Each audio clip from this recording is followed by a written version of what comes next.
Here we go. And at this time, I'd like to introduce tonight's speaker, Michael Showalter. Michael is the museum educator at the Ephrata Cloister, and he will be discussing 18th century Lancaster County immigration in Room for Them All. And if you'd like to take it over, Michael, and go from there, it's all yours. Thank you. Thank you. Thank you, everybody, for being with us this evening. I was watching names pop up as you were signing in, and I see a lot of friends out there. So hello to everyone near and far and close by. Thank you for being with us this evening. This program really started probably about 5 or 8 years ago as a training session for our volunteers at the historic Ephrata Cloister. I said we need to know a little bit about the world around Ephrata, not just the community itself. And over the years, the program has expanded a little bit, but I'll get started here with a quote from famous American, Benjamin Franklin. He was after the Revolutionary War in France, and he was drumming up support for not only the new United States, but looking for new people to settle the land. He wrote a little pamphlet in which he described the wonders of this new country of his. And in that he said, quote, "Strangers are welcome because there is room enough for them all, and everyone will enjoy securely the profits of his industry." So this evening, I'd like to talk about room enough in Lancaster County for all of the people who came to settle here. A quick little bit about Pennsylvania. You may recognize this map of early East Coast America, and Pennsylvania itself, created in 1681 by the founder, William Penn. He received the land as a grant from the King of England in payment of a debt owed to Penn's father. And the land is actually named for William Penn's father, Admiral William Penn, not William Penn, the founder, who's pictured here. Penn initially wrote out laws for the land and went through several years of disagreements with the residents of the colony as to just exactly what all those laws should say and how they should be worded and enacted. Finally, in 1701, he ended up with what is known as the Charter of Privileges. This is really the law that kind of lays out Penn's ideas in a more formal fashion that everyone seemed to accept. His ideas for liberty of conscience within the colony, his encouragement of prison reform, his encouragement for participatory government for all those who are eligible. That 1701 date will come back to us near the end of our visit. And its writings, not only by Penn, but lots of other people, and lots of different kinds of records that I've pulled together to try and present this evening's program. Most of the earliest immigrants who come to settle the colony enter through the port of Philadelphia, which you're seeing here in the 1760s. At that same time, there was a gentleman living close to Ephrata, and I want to read a letter that he wrote to his brother. This is a little bit lengthy, but please, I think you'll enjoy this. He's trying to encourage his brother back in Germany to come and live here in this new colony. And this man, his name is Dietrich Faunestock. And Faunestock says in his letter, quote, "We live under a good government. The country is under the protection of the Crown of England, and there are officials appointed who are called governors. Pennsylvania has a particular advantage over the other colonies, as much as we enjoy all the complete freedom and thought as everyone can live according to his own conscience. We are not oppressed by the aristocracy. I have to pay 10 shillings a year, and this money is used for the benefit of the countryside. Whatever else I earn remains mine. The government is such that no one man has the right to say how things must be run, but a certain number of men are elected, and they meet together and deliberate which is best for the country. And as they decide, so it is done. Therefore, each district or neighborhood has a special authority, who we call a justice, and who is about the same as a judge with you. Here there is a courthouse where the officials gather together with the other civil servants and pronounce judgment and maintain order during the year. So Fahnestock is using that description of Pennsylvania's government to encourage his brother, who's living under old aristocracy and king rule back in Europe, to come here to settle in this colony. Where was Fahnestock living when he wrote this? Well, this map from about 1760 shows you Chester County off to the right in the dark color, because that county had already been formed. But everything west of Chester County, when Fahnestock is writing, most of this is actually Lancaster County. Where's Fahnestock? Right there, where that red house is just popped up. He is about 14 miles north of the city of Lancaster.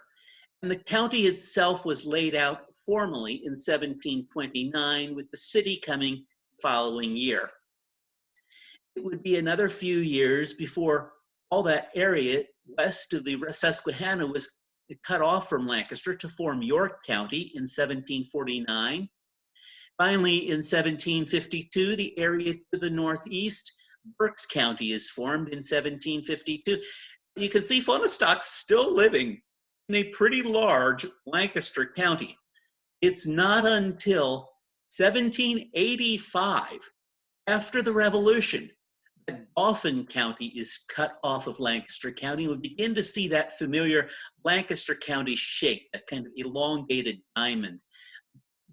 Lebanon County comes off of Dauphin County a little bit later on.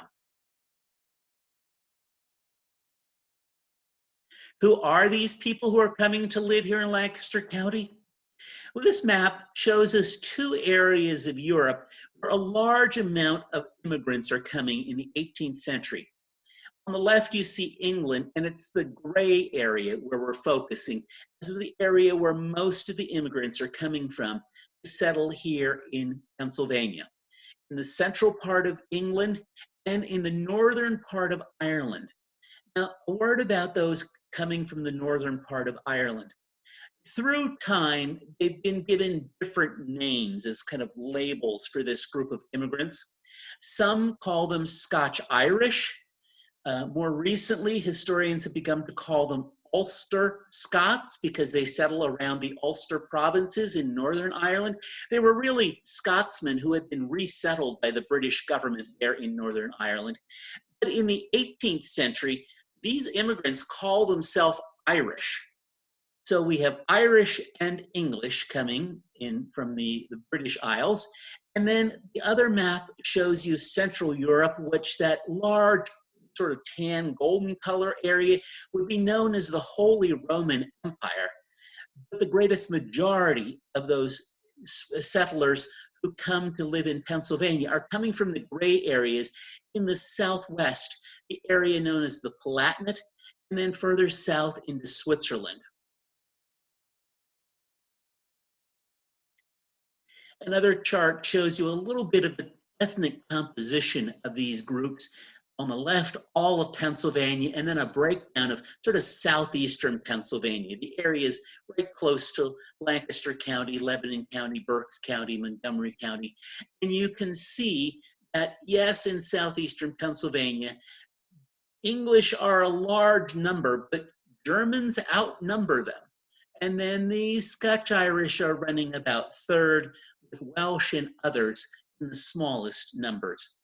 The very bottom is a little bit of a chart that breaks down those Germans specifically as to where they're settling. And you look there at Berks County is almost 85% German by the 1790 census. Lancaster County is coming second with about 72% of the population, 1790 are Germans. They're not just Germans, they're not just English or Scotch-Irish. Remember, there are Native Americans who were here long before those European settlers were coming to live in the colony. There are French Huguenots living here, and we know of possibly one, maybe two families associated with Ephrata. Some of the names of these early settlers still remain on the landscape, And those of you who are familiar with this region between Chester and Lancaster County certainly know the Welsh Mountains, where there was actually talk of creation of a whole Welsh state. And then finally, an ethnic group that is always here, but not very, very large in number, and that is Jewish immigrants. And what you're seeing here is the remnants of the case that held the Torah for the first Jewish congregation here in Lancaster County. I'm going to come back to that in a little while. There were also African Americans, both free and enslaved, here in Pennsylvania. According to the 1790 census, here in Lancaster County, we had about 363 African residents of African descent. At 16 of those were free in 1790. The remainder were enslaved. And the advertisement I have put up here from 1760 is the advertisement for a runaway enslaved woman who's left the service of Joseph Tate, who is the minister at the Donegal Presbyterian Church. Back to our map. There's that red dot in the middle where Lancaster is. The yellow or gold areas I put along the Chester County border and a little spot over along the river. Those are the areas predominantly settled by English settlers in the 18th century. The blue areas I'm adding are those areas that are predominantly settled by the Irish or the Scotch Irish or the Ulster Scots, whichever name you wish to use. And again, you see they sort of overlap over toward the Chester County border, and they branch off north and toward the Harrisburg region, the area known as Paxton. What about that big spot in the middle? Well, that's where the Germans are settling in Lancaster County in the 18th century. And let me put up a few names of towns you'll recognize. Wright's Ferry, right along the river, is certainly settled by English. Way up at Harris's Ferry, John Harris had his ferry across the river at present-day Harrisburg. It's a Scotch-Irish territory. Lebanon, Ephrata, Strasbourg, down through the center, and Reading, they're all really German-settled areas. And over time, by the 1760s, you see all these other little towns beginning to pop up. Most of these towns are settled between about 1755 and about 1765, or take a couple years.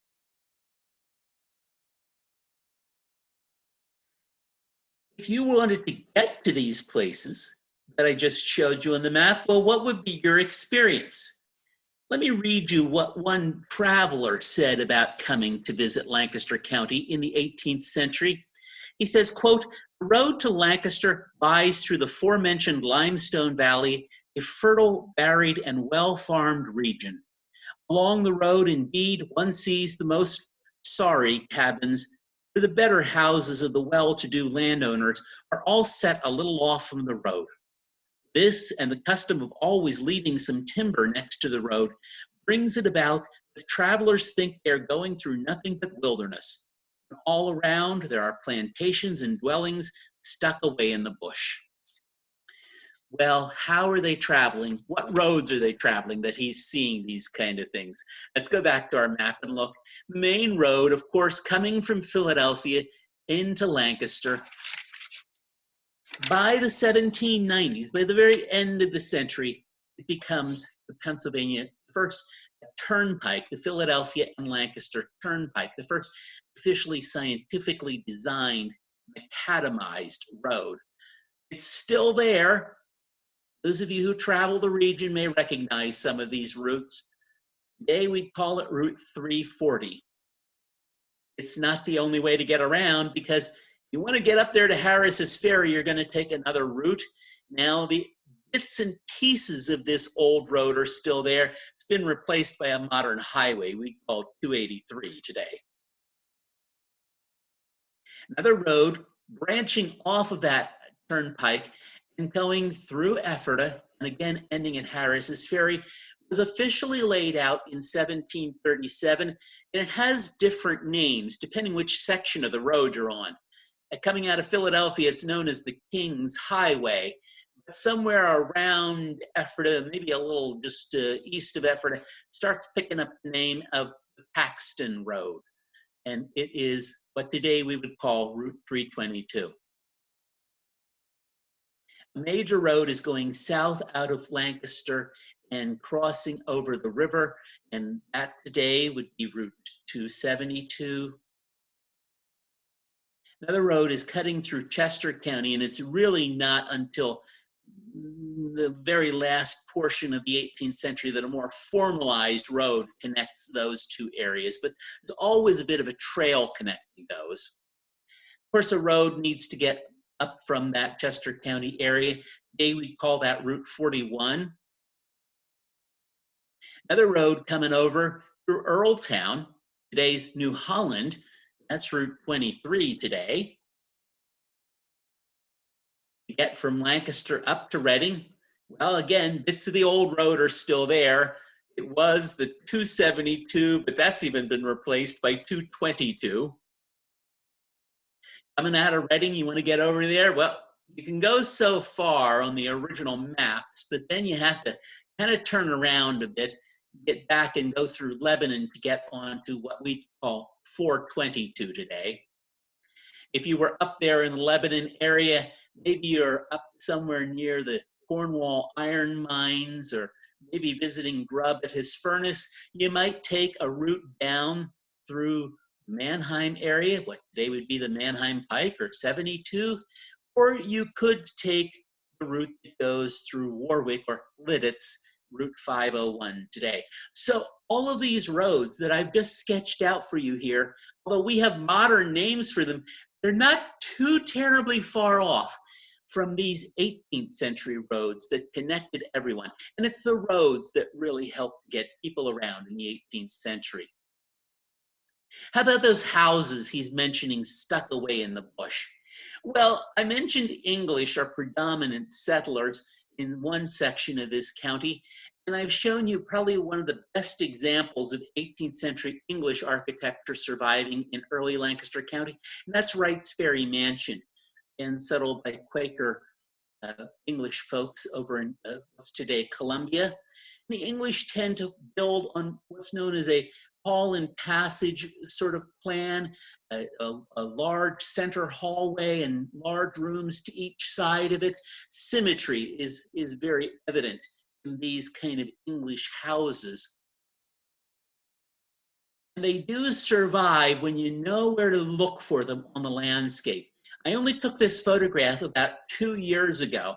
This building is down in the southern part of Lancaster County.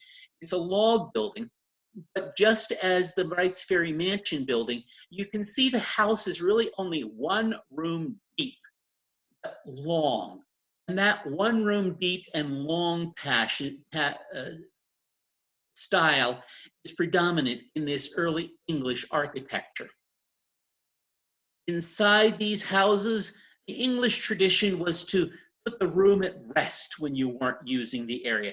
Meaning you put all the furniture against the walls. Maybe you're going to pull out a chair as this was done here. Large chairs, wainscot chairs are predominant among the early English settlers, as well as chests of drawers are used by English settlers.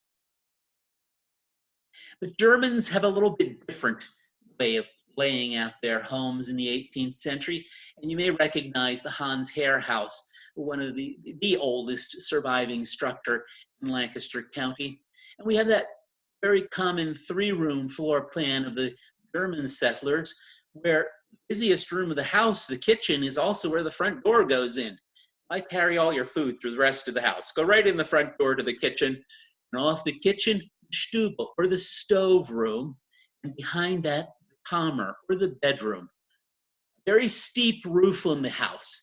So steep, we're not going to collect any snow up there, but it also gives us headroom for 1, sometimes 2 stories above the roof level. Here's another Germanic style house, Central chimneys are very evident in these Germanic houses. This happens to be the Conestoga Area Historical Society's house, but if you look at the name, Stephen Atkinson, well, that doesn't sound like a German man should be living there, does it? Well, Atkinson was actually an English merchant in the city of Lancaster. He hired German construction crew to build the house for him. So although he's an English owner, he gets a German house. Inside the German houses, the upper right-hand corner, that 5-plate stove, the key element of the German house. That Stube, that stove room, is where you're going to find that stove, and it's going to make the Stube comfortably warm all winter long. You're going to find the Germans using chests, not chests of drawers. And in the Stube, that large illustration to the left shows you benches against the walls. And the Germans favored benches over independent chairs, at least initially. Now, this is the kind of farmstead we think of when we think of early settlers in Lancaster County. A big, big, beautiful barn, a marvelous stone house. But look at the date on this house. It's about 1764. It's only the second generation of settlers that are starting to build these stone houses that we so admire. This isn't necessarily what the house was like when we were traveling around in the earlier part of the century or even mid-century. In fact, I already mentioned that the land is very forested. The figures I'm going to share with you here are specifically for Cocalico Township, and that's the township where Ephrata is located. It's an area of about maybe 15, 18 miles in diameter. And so of that land in the 18th century, only a little better than half of it had been cleared. And of the cleared land, most farms averaged about 135 acres. And of their 135 acres, they had only cleared about 40 acres of that land. So already we can see those vast rolling hills and open fields really weren't part of the 18th century landscape. They had planted only about maybe 10 or so acres of their cleared land in grain. That means there's other kinds of crops being grown, but grain was the one that tax records were most interested in collecting figures on. And this is what most of the houses look like. It certainly doesn't look like that spacious German stone house I had showed you a few photographs back. Unfortunately, this building does not survive, but it's extremely typical. Now, one of the things that's often used as a marker of learning about houses in the 18th century is known as the direct tax. It was an effort by the federal government in 1798 to collect a tax based on the size of people's houses. And occasionally information was collected about windows. Some people call this the window tax, but first off, the tax was declared unconstitutional, so it was never collected. And it really wasn't about collecting information about the size of your windows or the fact that you would be taxed on how much glass you had in the windows. That's a bit of a colonial revival myth. For Lancaster County, we don't have all of the townships surviving. We only have roughly a third, maybe a little over a quarter, between a quarter and a third surviving, most of those to the western part of the county. But in 1815, Lancaster County tried to do it all over again themselves. And we have a lot more of the 1815 tax records surviving. And for the most part, they mirror very closely what survives for the 1798 taxes. And so based on those records, we know that even by 1815, the greatest majority of houses in Lancaster County were one-story log buildings 30 by 24 feet in size. Now keep that measurement and size in mind as we go on and talk about families. We know that there were few windows when the window information was collected, about an average of 6. So think about a house like we're seeing here in the picture, 6 windows. That's maybe 1. In this case, we've got 2 on one side. An awful lot of light coming in this house. How about the barns, those big, beautiful barns I was talking about? Well, the tax records collected information on barns also. And we know that, yes, barns did tend to be larger than houses, but the majority of the barns were still built of log. This is one of the few surviving log barns in Lancaster County. And what's living inside those barns? Well, before I answer that, I have to say a word about this photograph. The log farm, the log cabin house I just showed you, and that log barn I just showed you.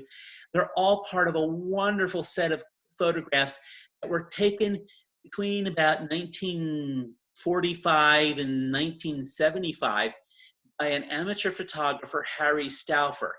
Harry was a man with many talents, but one was going around photographing whatever he saw that attracted his eyes. And I specifically love this photograph of fences because it's an old 18th century style of fence you don't see many of surviving to this day.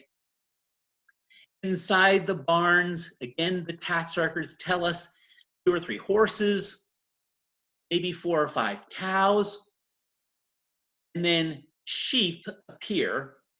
But we know that the English tend to have a few more sheep in their inventories because wool culture is part of the English and the Irish and the Scotch legacy. Whereas for Germans, it's a different animal. And those other animals don't show up in the tax records. We know certainly there were bees because they're pollinating the fruit trees for the Germans in their orchards. So that's where we're going to find the Germans having their hives, where the English are going to put their hives close to the gardens.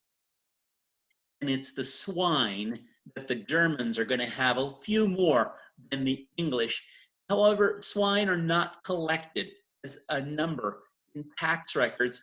So that number I'm suggesting there, 5 to 8, it's based largely on a survey of surviving estate inventories. Of course, there were plenty of chickens and geese and ducks and goats and cats and dogs running around. Among all those animals and all those farms, there were towns, and Lancaster was the largest. And this is one of the earliest images we have of Lancaster, and early, you can see it's 1844. But the thing that you can spot right off are those spires sticking up out of the rooftops toward the sky.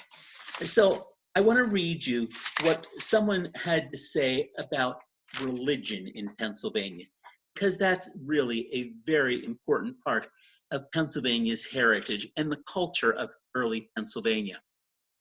This author is writing about 1780, and he's saying, Pennsylvania is one of the most flourishing provinces on the American continent. Philadelphia is the capital, as I have before described it. It is a property that belongs to the family of the Penns. The face of the country is much the same as in the Jerseys and likewise the produce. Great numbers of beautiful ships have been built at Philadelphia and it is a considerable branch of their trade. He goes on to talk about the inhabitants of this province are a strange mixture of English, Scotch, Irish, Dutch, and Germans, with a considerable number of Jews. Their religion is as various as their countries, but the Quakers are the most numerous. It was a piece of sound policy of the proprietor to tolerate all kinds of religion, no matter what sect or profession they are of. If they acknowledge one supreme God, it is enough. They had the free liberty to pay their devotions in whatever manner they pleased. Before this unhappy rebellion, and that he means the revolution, these people, so very different in respect to country, language, and religious tenets, lived together in the greatest peace and harmony. Each profession maintains their own teachers, no established religion among them. Even today, that's something that often puzzles some of our European visitors to Ephrata. They'll say to me, how is it I can go down the street for just 2 or 3 blocks and pass 4 or 5 different kinds of churches? Such a diversity does not exist back in Europe, and it is really the legacy of William Penn and his founding of the colony that provides for all that religious diversity. Here's another version of that same 1840s view of Lancaster, with a few of those spires identified. You see First Reformed, St. James Episcopal, First Presbyterian, Trinity Lutheran, St. Mary's Catholic, Friends Meeting House, all identified on this map. Where were these people settled in Lancaster County? Here's a little thing, a little project I took on several years ago, and I hope you'll enjoy watching the dots pop up here. I tried to color code the dots. I'm not sure it worked out too well, but the dots you're seeing on the screen right now are the location of Quaker or Friends meeting houses. This is all prior to the Revolutionary War. I can use the Revolution as a cutoff. 1776 is a cutoff for collecting these information. So here's the Friends locations. The Presbyterians, Episcopal churches, a few of those, mostly along the Chester County border to the east. Mennonite churches scattered throughout the county. Brethren, and I put Ephrata in there as well, and they've just got 2 dots of Brethren congregation down there at Conestoga, and there's Ephrata up top. You can see my cursor there.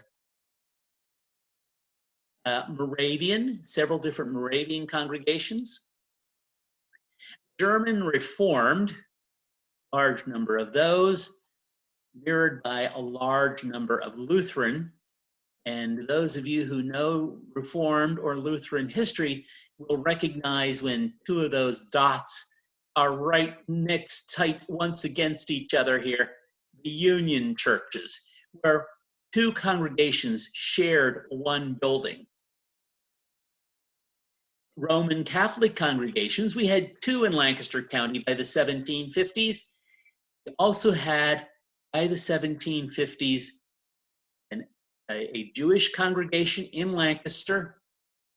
And then our modern visitors to the county want to know about the Amish. Well, they're a little harder to pin down since they don't have church buildings, but this is roughly these areas I've kind of outlined over to the eastern edge, or areas where early Amish settlements were located. Now look at that religious diversity, all in Lancaster County by about the mid-1750s. That is, to me, just a truly amazing collection of people gathered together, all with their different ideas, all in this county. And how does this match up with what I was talking about earlier with settlement? Well, let's put those little colors back on. Where are the English settling, and where are those English churches located? How about the Irish, the Scotch Irish? Where are they located, and where are their churches located? And then finally, the Germans, we saw that. How many people are we talking about in Lancaster County? Well, it's really hard to come up with good estimates of population, but these are a few estimates that I've been able to locate in the records. About 1738, we're looking at a little over 15,000 residents to the county.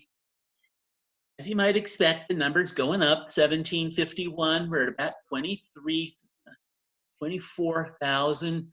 1760, now we've doubled where we were about 20 or 30 years earlier.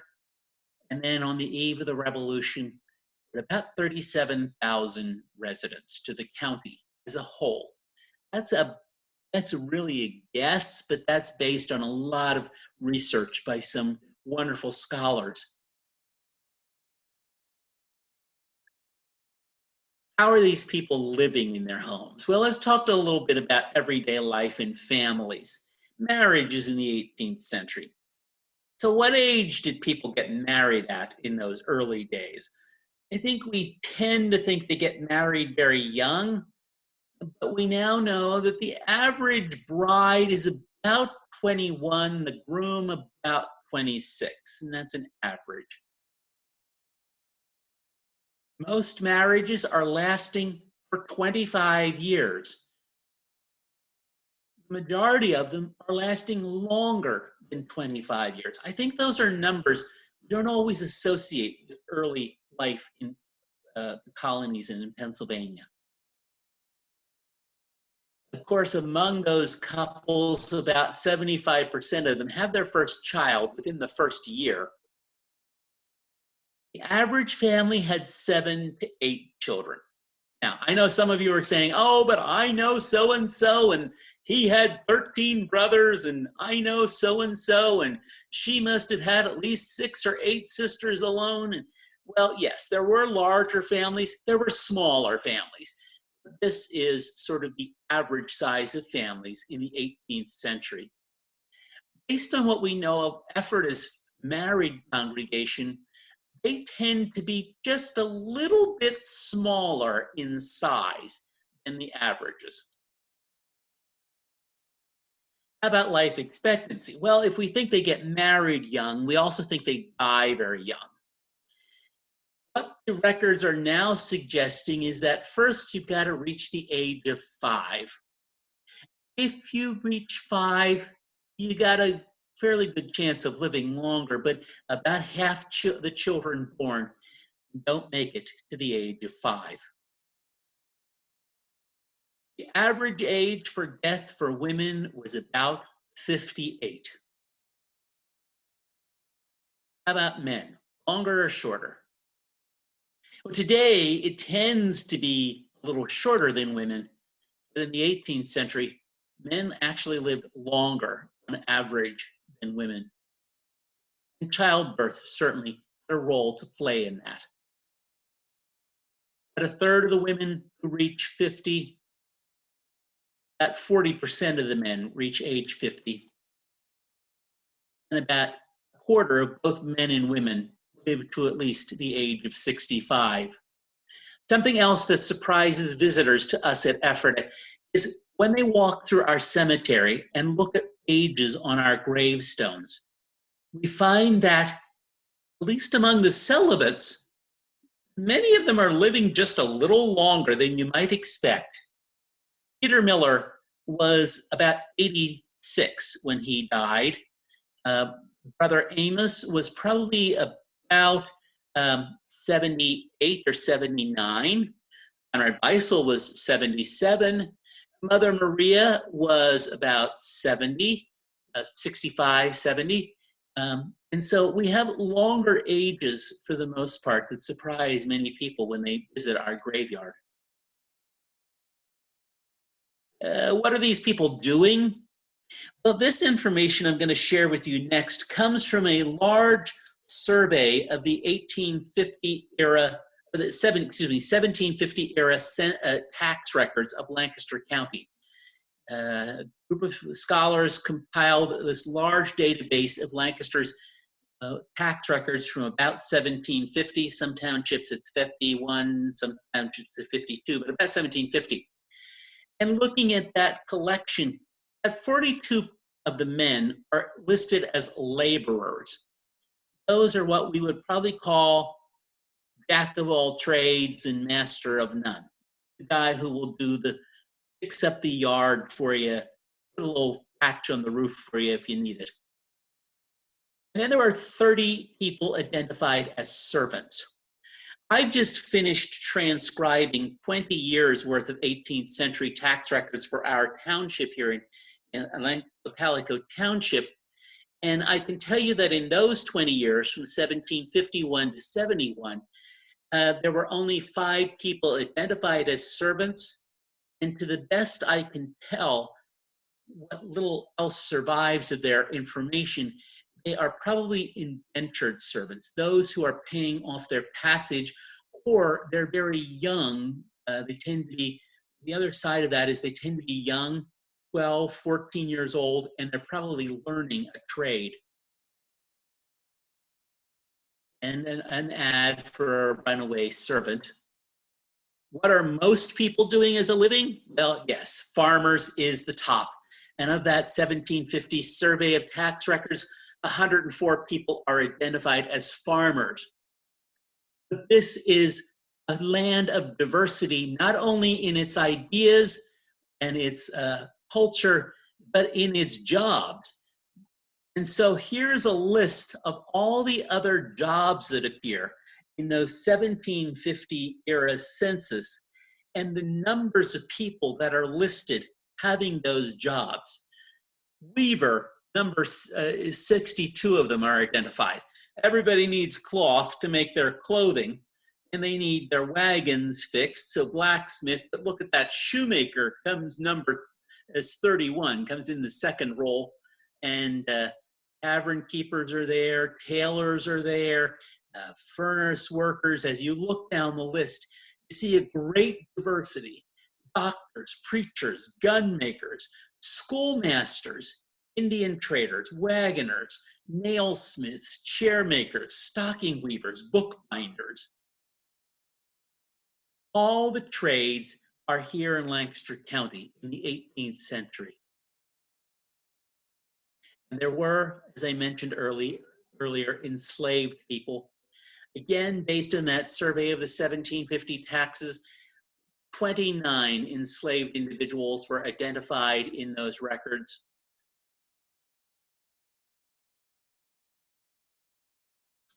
There were also mills identified, grist mills, getting grain, flour, of course, sawmills are important, oil mill, hemp mill, fulling mill, that's the one that stumps a lot of folks. We had a fulling mill at Ephrata.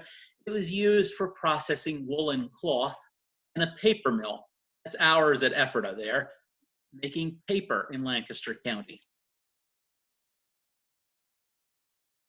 I want to come back to Ephrata and talk specifically about African American history at the community. We know almost nothing about African American association with Ephrata, with the exception of one individual for 3 years in the 1780s. For 3 years, the tax records in 1788, 87, 88, and 89 identify one person as owning a female slave. She is only identified as a female. She is identified with the word slave, and no other information survives. We do not know where she came from. We do not know where she went to. We do not know exactly what she did. We can suppose she was doing domestic work for the family. In fact, at that time, it was really a brand new married couple. They had married that same year when this enslaved woman first appears on the records. But again, she's only there for 3 years, and that is the only relationship I can find to African Americans at Ephrata in the 18th century. And again, having just done 20 years of tax records, there's nobody in that 20 years is identified in any way as of African heritage. As I mentioned, she's in the 1780s. And she raises a major question for us at Ephrata, because just 20 years before her appearance, the brothers at Ephrata printed this book.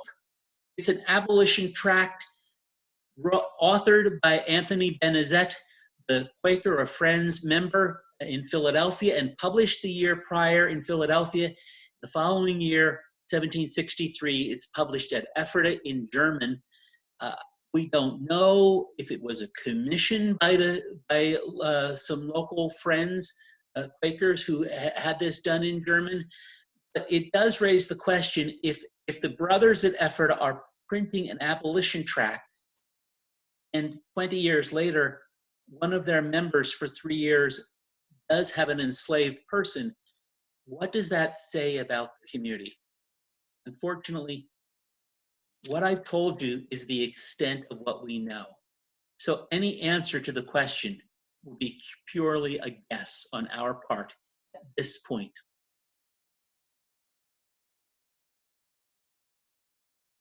This is a picture, as you see here, from England. But it gives you the impression of a secure room, and that's what I wanted to give you the idea of, because it also shows that with all this religious diversity, there was also some religious intolerance.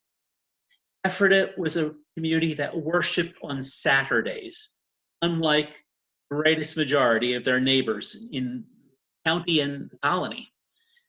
And there were blue laws that made it illegal to work on Sunday. Well, since they worshiped Saturday, the brothers worked on Sunday. And in the late 1730s, several of them were put in prison in Lancaster County because of their work on Sunday. They sat in the jail, sang, and prayed.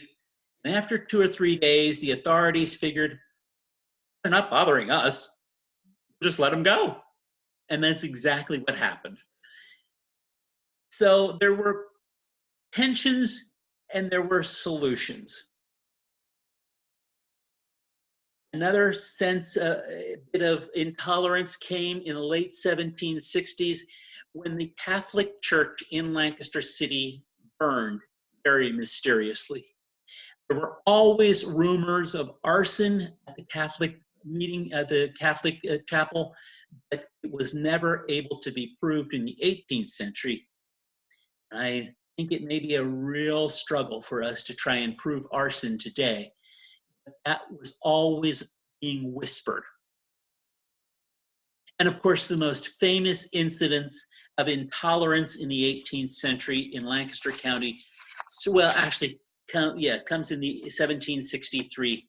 And that's the very famous story of the Paxton boys, the frontier settlers from the Paxton region who come down and kill the last remaining Conestoga Indians. Perhaps there were 2 that escaped. That's a bit of discussion. But that is a very famous incident of intolerance here in Pennsylvania and in Lancaster County. In fact, Benjamin Franklin wrote a book about it, and the brothers at Ephrata printed an edition of that book. Now, I started talking about immigrants coming to settle in Pennsylvania, and I wanted to, I'm sorry, I've lost a bit of notes here. There is a bit of, there it is. Sorry about that. A very early immigrant to Pennsylvania writes this about coming to Pennsylvania. He says that my company on board this ship I traveled on consisted of many sorts of people. There was a doctor of medicine with his wife and 8 children, a French captain, a Dutch cake baker, an apothecary, a glassblower, a mason, a smith, a wheelwright, a cabinet maker, a cooper, a hat maker, a cobbler, a tailor, a gardener, farmers, seamstresses, etc. In all, about 80 persons beside the crew. They were not only different in respect to their age, for the oldest woman was 60 years of age and the youngest a child of only 12 weeks, and in respect to their occupations, as I have mentioned. They were also such different religions and behaviors that I might not unfittingly compare the ship that bore them hither with Noah's Ark. But there were many animals as well aboard the ship. And in my household, I have now those who are of the Roman, the Lutheran, the Calvinist, the Anabaptist, and the Anglican faith, and only one Quaker, myself. That great description, Noah's Ark, bringing all these diversity of people here to Pennsylvania, is one that I return to often because I think it so easily captivates the mind to capture the picture of that great diversity of people. I mentioned in 1701, William Penn created the Great Law that allowed this religious diversity and this diversity of people to exist in the colony. 50 years after the passage of the Great Law, the Speaker of the Pennsylvania House wanted to commemorate that event. And so he commissioned a special object to place in the tower of the state capitol building. Now, over time, the Capitol building, the State House, got a new name, and that commemorative object he created in 1751, it has a new name too. You recognize it, the Liberty Bell. All in Pennsylvania. Thank you very much for joining us this evening. Okay, thank you very much, Michael. That was very interesting. If you have any questions, if you want to put them in the chat box, Michael will be happy to answer questions for you this evening. And he has a slide up here, advertisement for our next Virtual Academy program on Thursday evening, November 12th at 7 p.m. Nick Siegert will be presenting a little bit more on Jacob Burma and his theology and his influence on Ephrata. So you want to mark your calendars. That will soon be available. The registration link will soon be available on our website and will be posted with Facebook in the weeks between now and then. We have one from Craig. Can you tell me the year again? When did they survey the number of animals? So for much of Lancaster County, there are no tax records known to survive prior to 1750. And actually for Cocalico Township, it's 51. And the records are not complete for some years. The first year for Cocalico that animals are listed, I think, is 56. I think 1756, the first year animals were listed. And in the records, when they're surveying, when they're counting animals in the tax records, they count, sometimes they distinguish between horses and mares. Sometimes they're together. Usually they call it horned cattle and sheep. Those are the three animals that are counted in the tax records. Okay, thank you. Anybody else have any questions they want to have answered? This is the time to ask. We appreciate everybody joining us. I know a lot of you have joined us for the others as well. We thank you very much. Yes. We are working on some special programs in lieu of our on-site programs, the holiday programs, Lantern Tours and Christmas at the Cloister. So keep an eye on our website and Facebook page for information on that.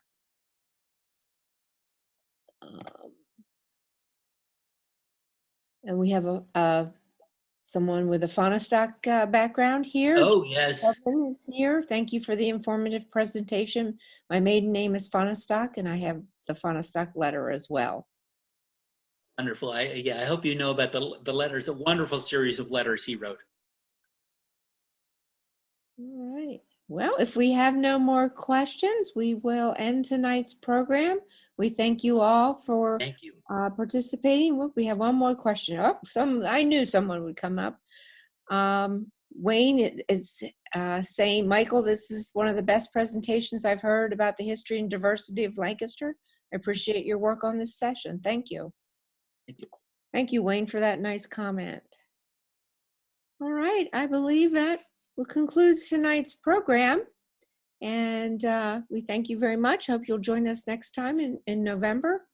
And we wish you a good evening and a good weekend coming up.